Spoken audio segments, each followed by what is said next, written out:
आप जिस जगह खड़ी हैं माशाल्लाह, हाँ। अल्लाह ताला आपको और तरक्की दे थैंक और यू, आप बढ़ें। Thank you. और अच्छा लगता है लड़कियों को आगे बढ़ता देख के। Thank you so much. कैसी हैं आप? बिल्कुल ठीक सदफ, कहने को आपने लड़की कह के मुझे और वो कर दिया। But yes, it's been 22 years in this industry. I माशाल्लाह। Started very young. I started my journey पहले तो प्रॉपर एजुकेशन के साथ, क्योंकि जब हमने इसका शौक सोचा था कि करेंगे, तो पाकिस्तान वो जगह थी जहाँ पे हेयर ड्रेसिंग को लेके कोई स्कूल नहीं था, या सैलून के भी इतने कॉन्सेप्ट अगर थे तो कुछ ही सैलून्स थे। तो कोई ऐसा एक्सपीरियंस जिसको आप कहें कि यार मैं एक पॉइंट था जो मैंने सोचा कि मैं ये छोड़ दूँ बिज़नेस? ऐसे पॉइंट्स आप यकीन जाने हमारी लाइफ में काफ़ी बार आते हैं, स्पेशली जब आप अपना काम करते हैं। तो इट्स वेरी हार्ड फील्ड, लेकिन it's like so much fun in this field. और हम हमेशा चीज़ों को एंजॉय करते हैं। और एग्ज़ैक्टली, जो आई बिलीव कि जब हम कस्टमर के चेहरे की मुस्कुराहट देखते हैं तो वो एग्ज़ैक्टली। हमें पैसा देती है। I am sure in transformation, every transformation is different, so वो आपको देख के अपनी क्रिएटिविटी का जब एंड रिजल्ट आप देखते हैं, तो येस डेफिनिटली फिर आप सब थकान-वकान भूल सब जाते भूल हैं। जाते यू हैं enjoy that, and you can yes. Work like 24 hours. Yes.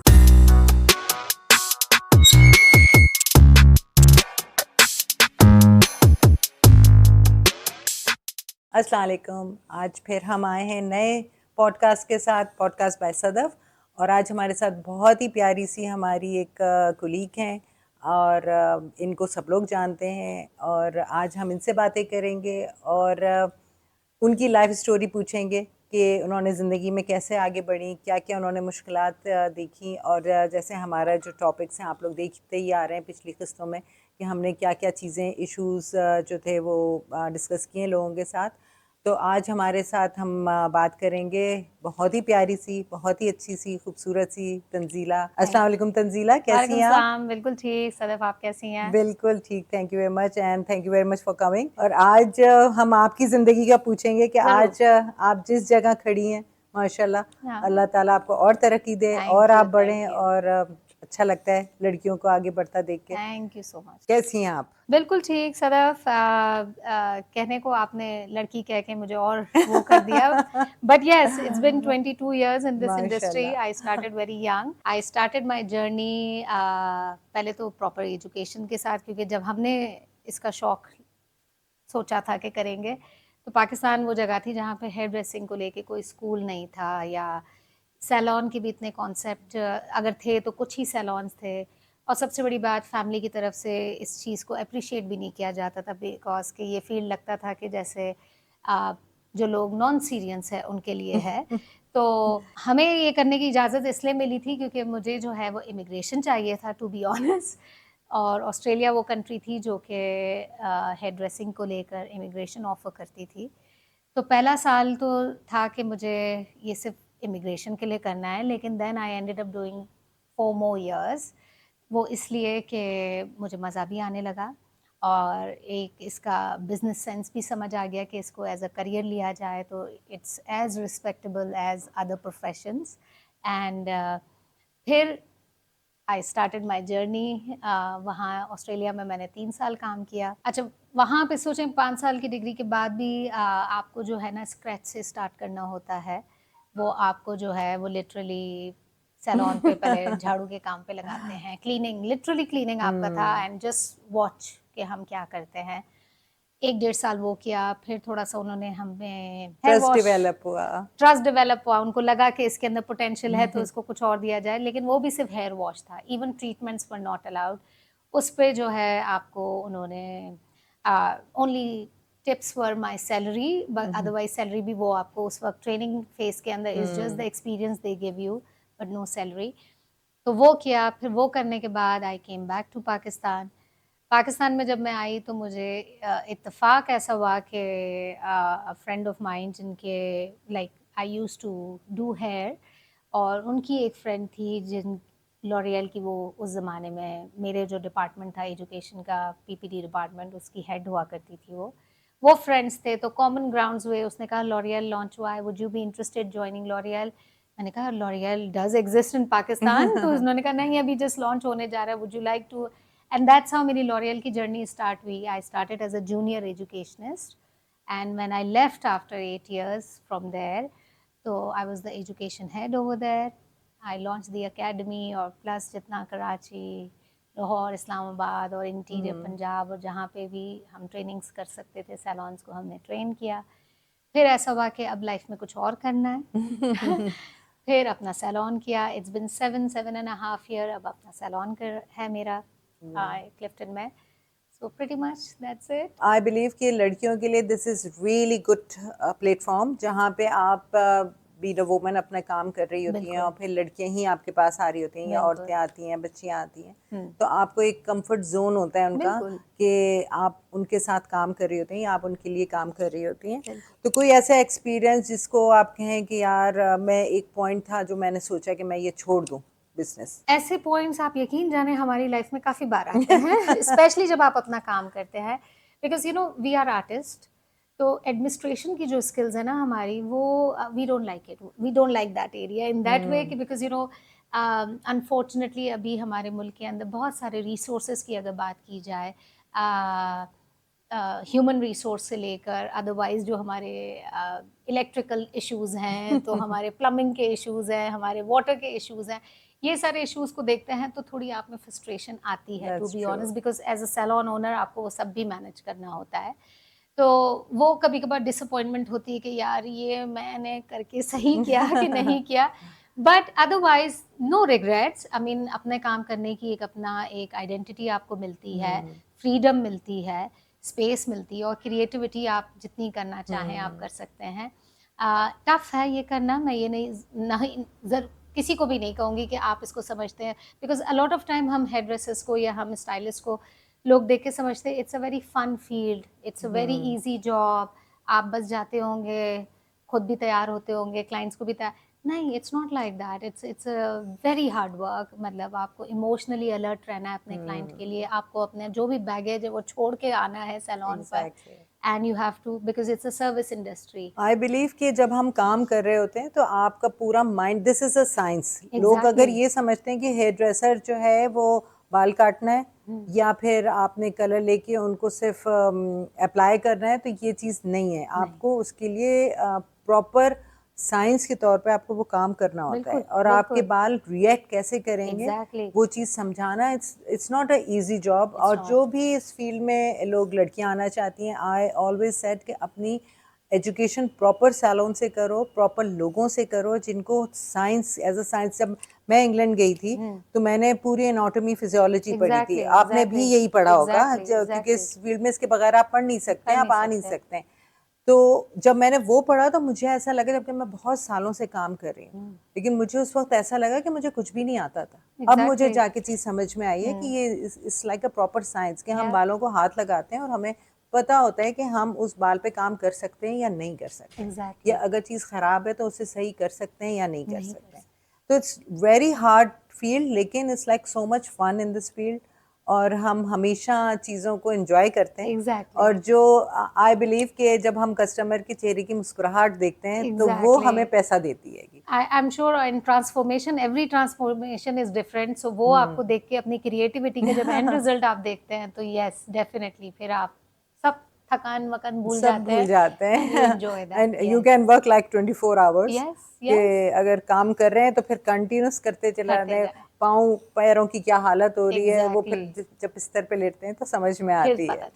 अच्छा, अब हम आपसे बात करेंगे कि आजकल के जो हालात हैं, हमारे पाकिस्तान के हालात सब देख रहे हैं और बहुत सारे ऐसे क्राइसिस भी आए हैं, जैसे कोविड आया था हमारे पास और कोविड के बाद फिर हमने बहुत चीज़ें फेस की, जिसमें गवर्नमेंट भी थी, जिसमें पुलिस भी थी, जिसमें कस्टमर्स भी थे, क्योंकि ये चीज़ ऐसी थी तो पता नहीं कितने सालों के बाद पूरी दुनिया में आई थी।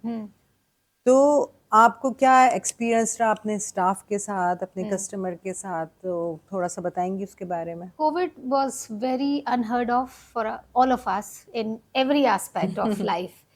तो yes it was very difficult. सबसे पहले तो ये कि जब आपका लॉकडाउन आ गया था तो आपके स्टाफ की retention was the main issue कि आप उनको रिटेन कैसे करें बिकॉज आपकी सोर्स ऑफ इनकम तो अब स्टॉप हो गई है but still you need to pay them. So 3 महीने तो आपने किया बट उसके बाद you know you start giving them 50%। But eventually ये हुआ कि ये सब भी मैनेज किया। फिर उसके बाद हमारे यहाँ इन्फ्लेशन आया, कोविड तो चला गया, फिर इन्फ्लेशन आया हमारे मुल्क के हालात को देख के, जिसमें हमारी इलेक्ट्रिसिटी, हमारे जो भी ओवरहेड्स थे, that went up to more than 100% up. That's true. और फिर जो है डॉलर की वजह से हमारी जो, अब कुछ भी है, हम क्वालिटी प्रोडक्ट अगर दे रहे हैं अपने क्लाइंट्स को, तो वो हमें बाय करने में उनकी प्राइस भी अप हुई। So basically for example Covid से पहले अगर हम let's say just giving you a random example के 100 रुपीज़ की अगर हमारी इनकम थी, अब वो इनकम जो है ना लिटरली 20 और 30 रुपीज़ तक की हो गई है, जिसके अंदर जो है अभी तक हम रिकवर नहीं कर पाए उस चीज़ को, क्योंकि कोविड था, कोविड के बाद ये इन्फ्लेशन आ गया इतना सारा, और प्राइसेस आपके डॉलर के प्राइसेस की वजह से। सो अब जो है, क्योंकि योर स्टाफ एक्सपेक्ट कि आप उनको इंक्रीमेंट दें हर साल, ठीक है, ब्रांड्स ने अपनी प्राइसेस बढ़ा दी हैं, ओवरहेड्स हमारे बढ़ गए हैं, तो लिटरली अब जो है ना हमारा इसके अंदर कंपटीशन तो आप छोड़ दें, इस वक्त एंड्स मीट करना भी it's a challenge for us.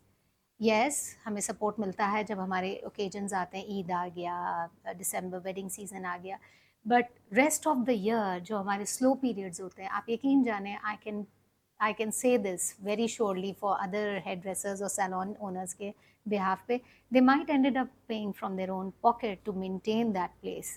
So unfortunately, yes, we still struggling that phase. Inshallah, I'm hoping कि recover हो जाए, लेकिन yes, this is something COVID ने हम सबको शूक कर दिया है और अभी तक हम शेकन ही है, लेकिन इंशाल्लाह I'm positive कि it will improve soon. मैं इस आपकी बात से बिल्कुल एग्री करती हूँ, लेकिन मैं चाहती हूँ कि हम ये जो हमने प्लेटफॉर्म स्टार्ट किया है, जिसमें हमारे बहुत अच्छे लोग हमारे साथ पार्टिसिपेट हो रहे हैं, तो हम गवर्नमेंट से भी ये चीज़ सपोर्ट चाहेंगे, क्योंकि as a owner, been a women, हम ये ऑन अलोन चला रहे होते हैं बिल्कुल, बिजनेस, ठीक है। बिल्कुल। इसमें हमारी बहुत सारी ऐसी लड़कियां हैं जो अपने पूरे घर इससे चला रही हैं, बिल्कुल। बहुत सारी ऐसी लड़कियां हैं जो सिंगल हैं और वो Single अपनी mothers हैं। ज़िंदगी में आगे बढ़ना चाहती हैं, तो उनको गवर्नमेंट से कोई सपोर्ट नहीं होती कि आपका कोई टैक्स में रिबेट आ रहा हो। जैसे इंग्लैंड में मैंने काम किया है, आपने ऑस्ट्रेलिया में काम किया है, तो वहाँ पे हमारा जो टैक्स पेयर हम जब करते थे, जो हमारे अकाउंटेंट था, उसमें बहुत सारी चीज़ों पे हम टैक्स नहीं देते। जैसे आपका हेयर ड्रेसिंग का है,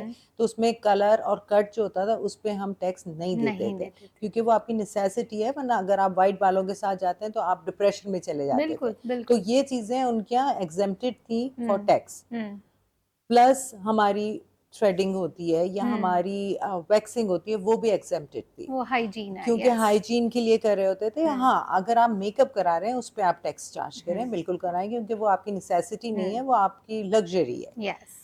उन चीज़ों के पर हम टैक्स पे करते थे वहाँ पे। और बहुत सारी ऐसी चीज़ें जिसकी, जैसे आप पर्म करा रहे हैं उस पर आपका टैक्स है, क्योंकि वो लग्जरी में चीज़ आ रही है, कि आप हाईलाइट्स करा रहे हैं उसमें वो लग्जरी में आ रही है। इट्स मेक सेंस कि आप उनके ऊपर, लेकिन यहाँ पे एज सैलून ओनर, आप, मैं दोनों ही, और हम जब टैक्स पे कर रहे होते हैं तो हमारा वो होल सोल इनकम के ऊपर टैक्स आ रहा है, लेकिन वो ये लोग ये नहीं सोचते कि हम उस जो टैक्स हमारा आ रहा है उसमें हमें कितना बच रहा है, जिसमें हमें अपना प्रॉफिट तो हमारा बहुत दूर चला गया है, लेकिन हमें अपनी सैलरीज, ओवरहेड्स, हमें कितनी चीज़ें करनी है, हमें कहीं रिबेट नहीं मिल रही होती। और अगर आप बिजनेस की जगह पे कर रहे हैं तो आपकी जो बिजली है वो कहाँ से कहाँ हो जाती है। एग्जैक्टली। घर का बिल अगर आपका 10,000 का आ रहा है तो सैलून का बिल आपका 80,000 का आ रहा है। बिल्कुल ऐसा ही है। सेम आपकी यूनिट्स के ऊपर। तो yes, this is yes. Very unfair for these type of businesses. Unfortunately हमारी कंट्री में ओवरऑल इस इंडस्ट्री को लग्जरी इंडस्ट्री कंसिडर किया जाता है। हाँ, हमारे इवन जैसे I worked with the brands as well, so you know brands के ऊपर भी वो जो टैक्स लगते हैं, नॉर्मल कोई भी प्रोडक्ट आ रहा है और ये अगर कलर का प्रोडक्ट आ रहा है तो they keep the colour as a luxury के टैक्स के ब्रैकेट में। It's very unfortunate, but you rightly said that कि अगर इन चीज़ों के ऊपर अगर हम जाना शुरू होंगे तो लिटरली देर इज़ नो, हम में से बहुत सारे लोग होंगे वो अपने बिजनेस फ्यूचर में बंद कर देंगे, because it's very hard to keep the keep the stress of business. It. Money wise हमें एटलीस्ट, हम मुझे लगता है कि अगर हमें किसी और चीज़ में नहीं तो हमारे ओवरहेड्स के जो यूनिट्स हैं, इट शुड बी हमें थोड़े से रीजनेबल हो जाए, Reasonable. कहीं हमें लीवे मिले तो एटलीस्ट हम जो हैं वो, I am not saying make so much of money, but at least to save up some for ourselves, because at the end of the day we are here seriously working to earn our life also decently. So why not? अगर होना चाहिए. And I think as a unity हम hairdressers को या जो हमारी industry में जितने भी मेकअप आर्टिस्ट हो ये, we should make a community for that, and put a request to our government कि look into it seriously, because हम में से and we all are paying tax. ऐसा नहीं है कि हम इस चीज़ के अंदर अगर हम नहीं कर रहे होते हैं तो हम जाके शर्माए और हम कहें कि पकड़े जाएंगे या हमारी चीज़ें डिस्क्लोज हो जाएंगी. when we are confident कि हम हर चीज़ दे रहे हैं fairly, then हमें थोड़ा बहुत इस चीज़ के अंदर कंसिडरेट होना नहीं, चाहिए. आई कंप्लीटली एग्री, क्योंकि हमारे लिए बहुत ज़रूरी है, ज़रूरी है. क्योंकि देखें ये फील्ड ऐसी है जिसमें आप शौक से आते हैं बिल्कुल. और इस शौक को हम कंटिन्यू करना चाहते हैं, ना कि आप एक अच्छे हेयर ड्रेसर को, अच्छे मेकअप आर्टिस्ट को आप घर पे बैठा दें. नहीं, मैं आपकी बात में एक और चीज़ ऐड करूँ सदफ, ये वाहिद प्रोफेशन है जो बगैर डिग्री के एम्प्लॉयमेंट दे रहा है. तो आप ये तो कंसिडर करो कि आप कितने अर्निंग मेंबर्स एक फैमिली में जनरेट कर रहे हो. तो गवर्नमेंट शुड बी थैंकफुल कि वही बच्चियाँ, they all are coming from very humble background, जिनकी मदर्स या बड़ी बहनें या नानी दादी, they all were house help. आज हम उन्हें एक स्किल लर्न करवा रहे हैं. वो स्किल से they will improve their life style. Eventually आगे चल के वो माएँ बनेंगी या फ्यूचर में. सो ये हमने एक चेंज ला रहे हैं अपनी ही ओवरऑल पूरी कंट्री के अंदर के एक विमेन एम्पावरमेंट तो है ही है, प्लस आप उन्हें एक स्किल दे रही है. वो कभी भूखी नहीं रहेंगी. Like they will always work worse in to worse. अपने घर में भी एक शीशा और कुर्सी रख के वो काम कर सकती है. They will be earning members. So हमें वाकई ही उन्हें एज अ स्किल जॉब पे वैसे भी ओवरऑल दुनिया में देखा जाए तो they keep a low margin when it comes to taxation, when it comes to anything. तो वो because it's inculcate into a development of the community और development in the country overall. मैंने जो हमारी, आपकी बात बिल्कुल सही है, क्योंकि मेरे पास जो लड़कियां आती हैं या जो मैंने इतने साल में जब से मैं पाकिस्तान मूव हुई हूँ, जब से मैंने जो लड़कियों को देखा है, जिन जिन लड़कियों ने खुद कुछ नहीं पढ़ा, कभी उन्होंने स्कूल की शक्ल नहीं देखी, वो इस प्रोफेशन में आने के बाद अपने बच्चों को पढ़ा रही हैं, जिससे ये लगता है कि हम एटलीस्ट हम इस मुल्क के लिए कुछ तो कर रहे हैं, क्योंकि उन लड़कियों को हम अपने पास जॉब देते हैं, जबकि वो, मुझे बहुत दुख होता है जब मैं देखती हूँ लड़कियों के पास स्किल्स हैं लेकिन उनके पास तालीम नहीं है. वो 1 2 3 करके अपने नंबर्स पे वो काम कर रही होती है, क्योंकि उनको यही नहीं पता इस पे लिखा क्या है. और ये बहुत ज़्यादा अफसोस का मुकाम है कि हम अपने आप को कहाँ से कहाँ न्यूक्लियर पावर बना रहे हैं, लेकिन हम इस जगह औरत को पढ़ने के लिए स्कूल ही नहीं भेज रहे होते हैं, जो कि बहुत तकलीफ दे चीज़ है. लेकिन आई बिलीव कि मैं कोशिश करती हूँ जितनी भी मेरे पास लड़कियां, उनके बच्चे अगर हैं तो वो स्कूल जाएं. जो मैं उनके लिए कर सकती हूँ वो मैं पूरी कोशिश करती हूँ कि मैं उनकी हेल्प आउट करूँ और वो उनके बच्चे स्कूल भेजें. बहुत अच्छा भी लगता है कि माएँ अपने बच्चों को खुद आती हैं, काम करती हैं और बच्चों को स्कूल भेज रही हैं. एटलीस्ट वो मैट्रिक तो कराएं. दुनिया में आपको पता है ए लेवल्स तो आपका मस्ट है. उसके बाद वो किसी भी स्किल में जाते हैं या नहीं जाते या जो भी है, लेकिन उनको ए लेवल्स मस्ट है दुनिया में. इसीलिए वो तरक्की करते हैं. और हमारे यहाँ तो स्कूल में ही आपको पता है कि क्या हाल है. तो एनीवेज हम अपनी कोशिश करेंगे और चाहेंगे कि हम गवर्नमेंट भी हमें सपोर्ट करे. और ये प्लेटफॉर्म मैंने स्टार्ट ही इसलिए किया कि हम गवर्नमेंट से बात कर सकें, गवर्नमेंट इस प्लेटफॉर्म के ज़रिए हमें कांटेक्ट करे और हमारी मुश्किलात को भी सुने, क्योंकि हमारी कोई मुश्किलात सुनते ही नहीं. एब्सोल्युटली हमारे पास नहीं है. वाकई ऐसे इंस्टीट्यूट नहीं है जहाँ जाके we can, because they think that कि इनका सैलून है तो they must be making lot of money, but नहीं, वी हैव सीरियस, जैसे कोई भी बिजनेस में इश्यूज होते हैं, सबसे बड़ा इशू तो ह्यूमन रिसोर्स का ही है हमें, अगर सदफ बात की जाए. एंड हम इतना हार्ट एंड सोल इन लड़कियों को देते हैं. फॉर एटलीस्ट एक लड़की किसी क्लाइंट को इंडिपेंडेंटली करने के लिए खड़ी होती है, उसको 2 साल लगते हैं, और वो 2 साल के अंदर जाके जब रेडी होती है, अब तो इट्स वेरी सैड टू से कि हमारी इंडस्ट्री के अंदर of course back to education कि वो बच्चियां कभी स्कूल गई नहीं है तो उनको एथिक्स पता ही नहीं है कि यार ये प्रोफेशनलिज्म कुछ चीज़ होती है, ये मुझे इन्फॉर्म करना चाहिए, ये मेरा इरादा है यहाँ से स्विच करने का, तो मैं एक नोटिस पीरियड दे दूँ. हमारे यहाँ पे बच्चियाँ जो हैं वो फ़ोन बंद कर देंगी, आपसे बिल्कुल नो कांटेक्ट पे चली जाएंगी. एंड अनफॉर्चुनेटली हमारी इंडस्ट्री के अंदर जो लोग हैं वो उनको रीहायर कर लेते हैं.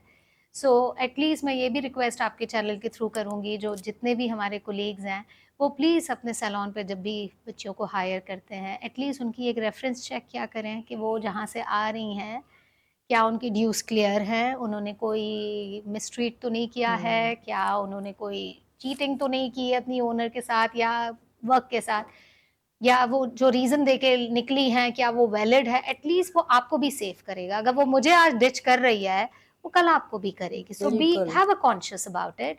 एंड स्पेशली जब हमारे हैवी सीजन्स होते हैं उस दौरान जब लड़कियों की पोचिंग की जाती है, स्टाफ की पोचिंग की जाती है, हैव सम एथिक्स, क्योंकि वो आपके लिए भी इम्पोर्टेंट है, वो उस सैलून के लिए भी इम्पोर्टेंट होता है कि क्या मैं ये करूं, is it decent to do it. It's a basic decency I would say that exactly आपको करनी चाहिए। बिल्कुल एंड लड़कियों को भी मैं कहूंगी जो लोग आप पे इन्वेस्ट करते हैं, आई अंडरस्टैंड आपको हमने किसी कॉन्ट्रैक्ट में बाइंड अगर नहीं किया है या जिंदगी भर आपने हमसे कॉन्ट्रैक्ट नहीं किया है, लेकिन have some decency, have some courtesy. जहाँ आप अपनी जिंदगी के सारे मसले हमारे साथ शेयर करती हैं, वहाँ आके इतना करेज रखें और हमें बताइए कि यस अब मुझे लगता है कि मुझे अच्छी और जेन्युइनली अगर अच्छी अपॉर्चुनिटी ये मिलती है जो कि हम बीट नहीं कर सकते या मैच नहीं कर सकते, we will be more than happy for you. Like मेरी अपनी 2 सैलून की बच्चियां दुबई गई, I was more than happy. Yes of course वो आई कांट बीट, वो experience I can't give her here, और वो एक्सपोजर मैं उसको नहीं दे सकती। शी शुड डिजर्व दैट, जाएं आप।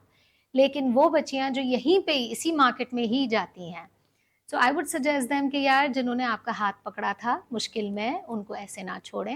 Have some courtesy, tell them कि ये मेरा नोटिस पीरियड है और मैं जाना चाहती हूँ। और अगर जाने के रीजन बहुत वैलिड है तो येस वी रिस्पेक्ट दैट।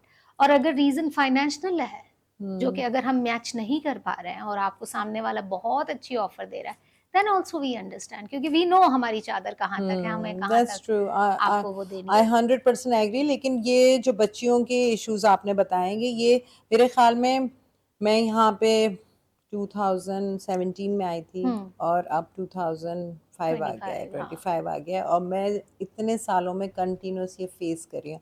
और मैंने भी जिन लड़कियों को हायर किया या उनको शायद ब्रश और ड्रायर पकड़ना आता था, एब्सोल्युटली और एब्सोल्युटली उसके बाद वो कहाँ से कहाँ पहुंची हैं, माशाल्लाह। क्योंकि बीइंग अ ट्रेनर हाँ मैं बच्चियों को सिखाती हूँ। यस लेकिन यस बिल्कुल मैं एग्री करती हूँ कि ये चीज़ एथिक्स होनी चाहिए। सैलून ओनर्स भी जिन लड़कियों को हायर करती हैं वो एक प्लेटफॉर्म पे जाएं, आप ओनर से ज़रूर बात करें कि यस वो लड़की क्यों छोड़ी गई, क्योंकि इनकी जो मोनोपोली होती है वो भी हमें ब्रेक करनी है। एब्सोल्युटली क्योंकि हम बिना ओनर हम बहुत हार्ड वर्क कर रहे होते हैं, हमें लोग फ्रंट फेस पे देखते हैं कि ओ ये तंजीला है, ये सदफ है, या ये XYZ जो भी हैं, लेकिन उनको ये नहीं पता कि ये जब रात सोती हैं तो इनके इनके ऊपर कितना प्रेशर होता है ऑफ कोर्स ऑफ काम कोर्स का, कि अगर सुबह 9 बजे इनको काम पे जाना है तो और उसके बाद उनको पता है कि लड़की नहीं पहुंचेगी, तो बीन 1 पर्सन वो कितना काम करेंगे। आप कितना अगर करेंगी तो आप 10 क्लाइंट नहीं कर सकती, ये एक एज एब्सोल्युटली अ ह्यूमन नहीं है नेचर। पॉसिबल नहीं है। तो यस हमें स्टाफ की हेल्प चाहिए ही चाहिए, चाहिए, लेकिन स्टाफ को भी थोड़ी सी एथिक्स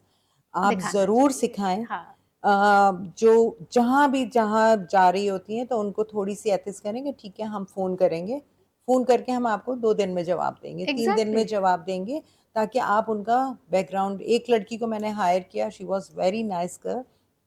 मैंने उसकी ओनर को फ़ोन किया, उसने मुझे नंबर दिया कि मैं बिल्कुल नई नई आई थी पाकिस्तान, तो मैंने, क्योंकि हमारी लंदन में तो आपको पता है कि वो हर चीज़ आपकी black and reference white check होती है, होती है। रेफरेंस चेक होते हैं, उसके बाद आप किसी को हायर करते हैं। तो मैंने उसी को फ़ोन किया, तो उसने कहा लड़की बहुत अच्छी है लेकिन ये टिकती नहीं है, हम्म काम बहुत अच्छा करेगी लेकिन थोड़ी सी तुम्हें इस पर निगाह रखनी पड़ेगी। मुझे इसने बोला था कि मैं 1 महीने में छोड़ दूंगी, विच इज़ गुड, और मैंने फ़ौरन उसका एक्सेप्ट कर लिया। हम्म एंड आई जस्ट सेड कि ठीक है मैं एक्सेप्ट कर रही हूँ, तुम जाओ, क्योंकि उसने एक दिया था हमें हम्म नोटिस पीरियड, तो वो तुम्हारे पास गई तो तुम थोड़ा सा उसको चेक कर लो, हम्म और चेक करके, और मैं तुम्हें सच बताऊं तंजीला, उसने एग्जैक्टली वही किया जो उसकी ओनर, क्योंकि उसके पास वो 2 साल से थी, ऑफ कोर्स और उसने मुझे, जाहिर बात है जब हमारे पास कुलीग्स होती हैं तो हमें उनका इन एंड आउट सब पता होता सब है। पता होता है। और मैंने फिर बाद में, उसने भी मेरे साथ 2 ही साल काम किया, उसके हम्म बाद वो चली गई लड़की, और फिर मैंने उसको फ़ोन करके कहा कि जो तुमने बोला था, लड़की बहुत अच्छी थी, सब कुछ, हम्म मुझे काम में उसकी कभी कोई शिकायत नहीं है, हम्म लेकिन जिस तरह उसने उसको छोड़ा था उसी तरह उसने मुझे छोड़ा। एग्जैक्टली और ये चीज़ें बहुत होती हैं। और दूसरी सबसे इम्पोर्टेंट चीज़ जो मैं इस प्लेटफॉर्म पे, आप भी उस पे एग्री हम्म करेंगी, कि जो लोग नए सैलून खोल रहे होते हैं, तो वो जो चलते हुए सैलून हैं जिनके एक नाम होते हैं, जिन पे लड़कियों पे मेहनत की जाती है, हम्म उनकी लड़कियों को जो तोड़ना होता है, या वो चीज़ मैं कहती हूँ कि शायद इसके खिलाफ कोई ऑर्डिनेंस पास होना चाहिए कि कि एटलीस्ट सम आप सॉर्ट ऑफ उस सैलून ओनर पे फाइन होना चाहिए कि अगर आपने किसी और लड़की को हायर किया जो वहाँ पे काम कर रही है और इतने टाइम से काम कर रही है, तो आप फाइन पे करेंगी उस ओनर को या कि आपने वहाँ की लड़की को अगर अपने पास लिया है। हाँ, अगर आप एक कॉन्ट्रैक्ट कर लें आप कि जी 2 साल या 3 साल का कॉन्ट्रैक्ट किसी सैलून में हो रहा है, फिर आप उसको एक्सेप्ट कर रही हैं, नहीं एक्सेप्ट कर रही हैं, लड़की को मूव ऑन करवाना है, whatever, then it makes sense. लेकिन अब हम इतनी मेहनत करते हैं और उसके बाद लड़कियां और जो नए सैलून खुल रहे होते हैं वो बड़े बड़े सैलून्स हमारे आपके पास से कितनी लड़कियों को लेकर गए हैं और वो कितना हमें फेस करना पड़ता है, ये सिर्फ हम जानते हैं, ये हमारा अल्लाह जानता है। नहीं, आई एग्री सदफ, ये बहुत बड़ा एक मेंटल स्ट्रेस होता है। अनफॉर्चुनेटली एज आई सेड कि हमारे यहाँ पे इस तरह का कोई एम्प्लॉयमेंट वाला वो नहीं है चैनल, या आप कह लें कि जिसको आप चेक करें उसका बैकग्राउंड या रेफरेंस। आप कंप्लीटली उस इंडिविजुअल पे ट्रस्ट करते हैं जब वो आपके सैलून पे एंटर होती है। प्लस अगर वही बात है कि अगर वो किसी और सैलून जा रही है तो जिस तकलीफ से आप गुजरे हैं तो आप किसी का भलाई करेंगे फ़ोन करके कि यार देख लेना, जैसे आपके साथ भी जिन्होंने बात की, तो वो आपको फ्यूचर में रेडी कर लेगा कि यार मुझे इस पे कितना इन्वेस्ट करना चाहिए। अगर ये 2 साल के लिए ही मेरे पास आ रही है तो should I tell her all my secrets in terms of work, in terms of formulation, in terms of एक होता है हर जगह का अपना एक सिग्नेचर वर्क होता है, क्या मैं इसको वो चीज़ सिखाऊँ बिकॉज़ ये तो 2 साल बाद चली जाएगी।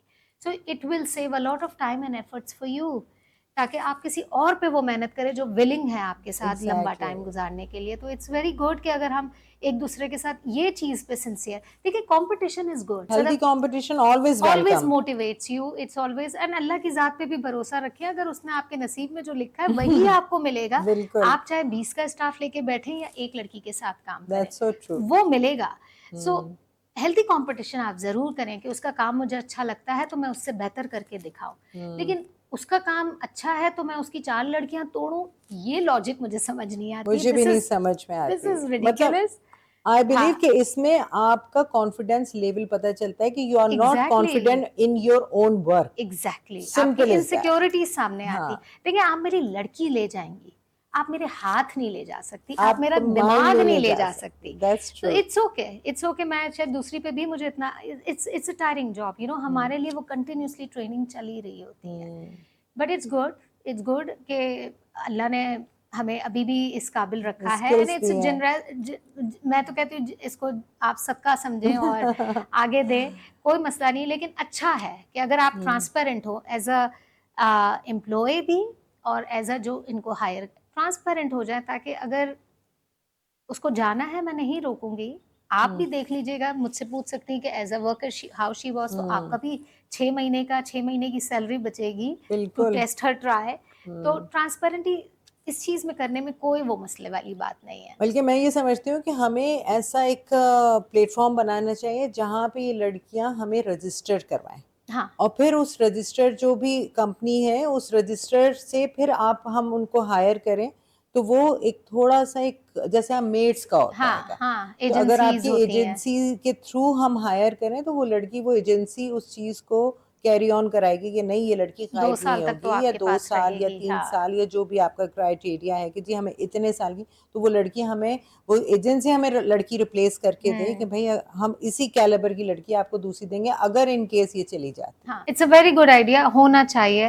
बट मैं आपको कहूँ बेसिक जाके हमारी एजुकेशन पे जाता है। अगर ये चीज़, सॉरी टू से, माइंड माय लैंग्वेज, ये तमीज़ नहीं होगी ना, तो जान आप जितनी एफर्ट्स इन पे कर लें, they will come back to what's in their DNA, you know. Exactly. तो it's very sad, but ये है कि ये नहीं सोचती हैं कि इनको एक रिस्पेक्ट वाला प्रोफेशन मिल रहा है, स्किल मिल रही है, ये अपनी जनरेशंस को सुधार सकती हैं इस पर। बिल्कुल। So जिस बंदे ने आपका हाथ थामा है उस वक्त जब आप कुछ नहीं थे, तो छोड़ते वक्त बता के छोड़ते, कोई मसले वाली बात नहीं है, मतलब यू नो इट्स ओके, सही है, ग्रोथ हर इंसान का हक है, नहीं मिल रही है आप जरूर जाएं, लेकिन have some decency and courtesy के ये मेरा प्लान है, या अपने अंदर बच्ची को ट्रेन कर लें कि वो आपको उसके जाने से वो गैप फील ना हो। So there are many ways to work around. और दूसरी चीज़ मैं इस फील्ड में ये भी पूछना चाहूँगी कि ये फील्ड जो है बेसिकली, जैसे आप पढ़ी हुई हैं, आप ऑस्ट्रेलिया से आई हैं, बाकी भी जो हमारे सैलून ओनर्स हैं वो लोग पढ़ी लिखी हैं। तो इस फील्ड में मैं हमेशा उन लड़कियों को अप्रोच करवाना चाहती हूँ जो इस फील्ड को समझती हैं कि नहीं, ये फील्ड वो है जिसने कुछ नहीं पढ़ा है वो इस फील्ड में चला जाए, या जिसके पेरेंट्स के पास पैसा है, या हस्बैंड के पास पैसा है, या उसके पास अपना पैसा है, तो ये फील्ड वो है जिसमें आप खोलो पैसा ही पैसा है। पैसा ही पैसा। तो ये जो कॉन्सेप्ट है ना लोगों का, ये बहुत गलत है, बहुत ज़्यादा गलत है। ऐसा बिल्कुल भी नहीं है। इस फील्ड में आने के लिए आपको प्रॉपर एजुकेशन लेनी चाहिए।